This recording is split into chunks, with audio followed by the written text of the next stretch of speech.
Welcome back to my channel, Ramir Boulder. Ito po ang mainit na balita ngayon. Ayon po dito kay Chabit Matandang Hukluban, ano?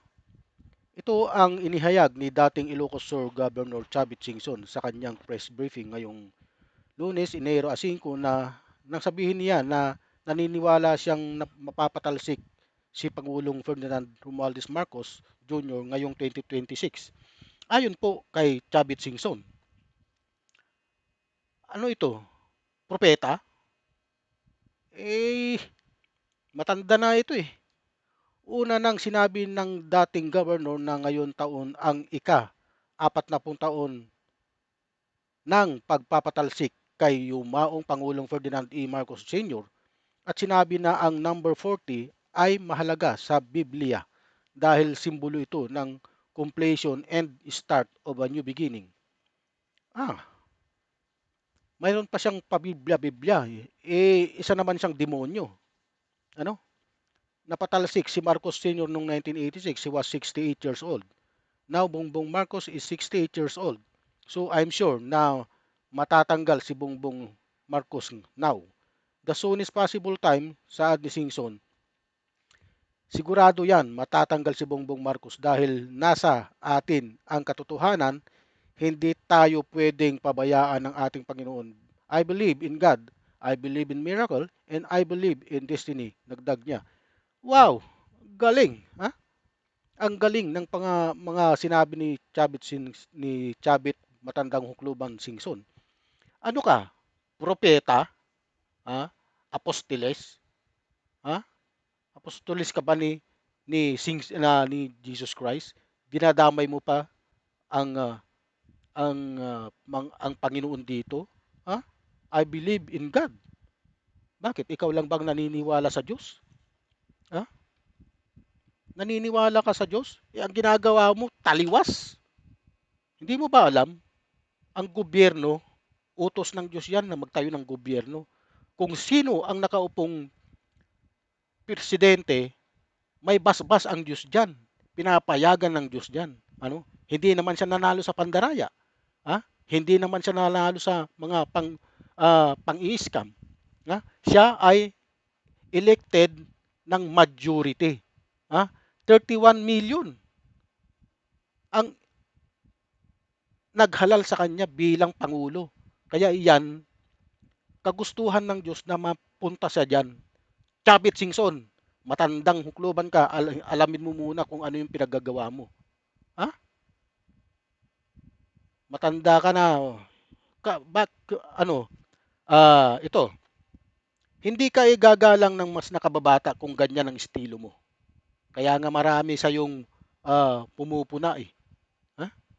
Sige nga, nung nagpunta ka nga sa rally, sinisigawan ka nga, binubu ka nga ng mga tao dun eh. Dahil ikaw, alam na nila yung karakas mo, matandang hukluban ka. Ano? Oh. Ang sinasabi ni Chavit Singson ay hindi nakabatay sa batas, proseso o katotohanan politikal kundi sa paniniwala,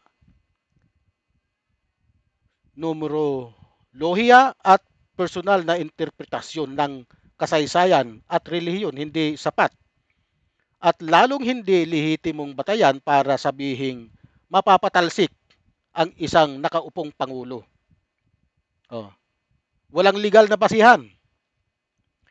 Ang isang pangulo ng Pilipinas ay hindi basta napapatalsik dahil sa hula, edad o simbolismo ng numero.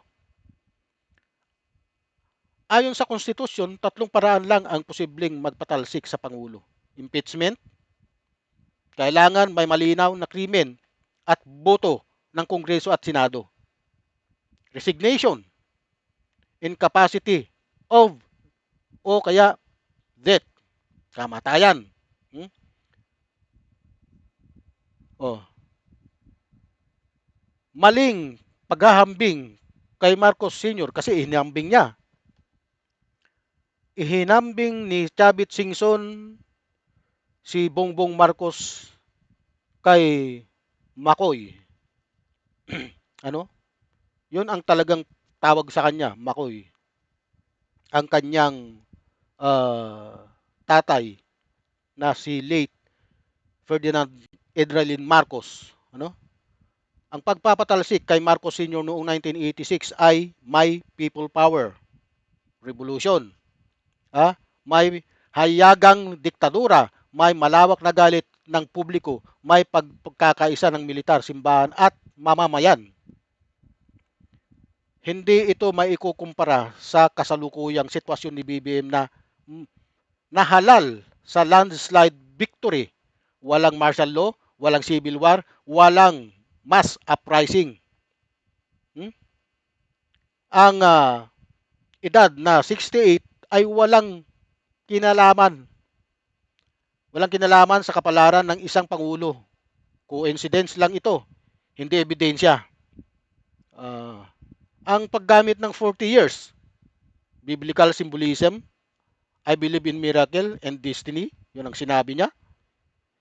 Hindi ito argumento o politika sa batas. Ito ay personal belief, hindi national reality. Ang gobyerno ay hindi pinapatakbo ng hula, kundi ng institusyon, proseso at batas. Yan po ang gobyerno. Opinion lang ni Chavit, hindi sentimento ng bayan. Si Chavit Singson ay walang hawak na posisyon sa pambansang gobyerno. Tandaan po ninyo, hindi kinatawan ng taong bayan, kilala sa controversial na pahayag. Ang sinasabi niya ay opinion ng isang individual, hindi indikasyon ng mangyayaring krisis sa Malacanang. Ang ganitong pahayag ay nagpapalaganap ng panik at haka-haka. Nakakasira sa tiwala ng institusyon, maaring gamitin sa destabilisasyon ng gobyerno. Ito ay political noise, hindi political reality. Hindi napapatalsik ang Pangulo sa dasal, hula, numero o chismis. Napapatalsik lamang siya kung may krimen, proseso o pasya ng sambayan sa loob ng konstitusyon. Sa ngayon, walang impeachment, walang legal ground, walang people uprising. Kaya ang pahayag ni Chavit Hukluban Singson ay walang katotohanan at walang bigat. Ang ganyan lamang po ang kanyang mga paratang. Wala siyang maipakitang ebidensya. Kung talagang sinasabi mong magkasabwat sila ni Martin Romualdez, maglabas ka ng ebidensya mo. Matandang Hukluban Singson. Hindi yan puro ka ngalngal, puro ka dada, puro ka salita. Wala ka namang hinahawakang ebidensya.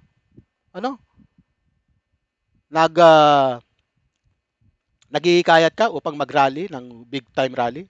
Ikaw na lang, mag-rally ka mag-isa mo. Huwag mo kami idamay sa iyong kalukuhan.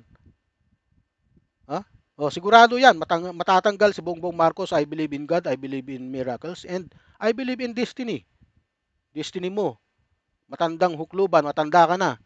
Manahimik ka na sa isang sulok. Gamitin mo na lang yung yaman mo. Magpakaligaya ka sa mga babae kung gusto mo. Okay. Huwag niyo pong kalimutan paki-like, subscribe, and share ang aking YouTube channel, Ramiro Boulder, at ang aking Facebook page. Huwag niyo pong kalimutan i-follow. Salamat po.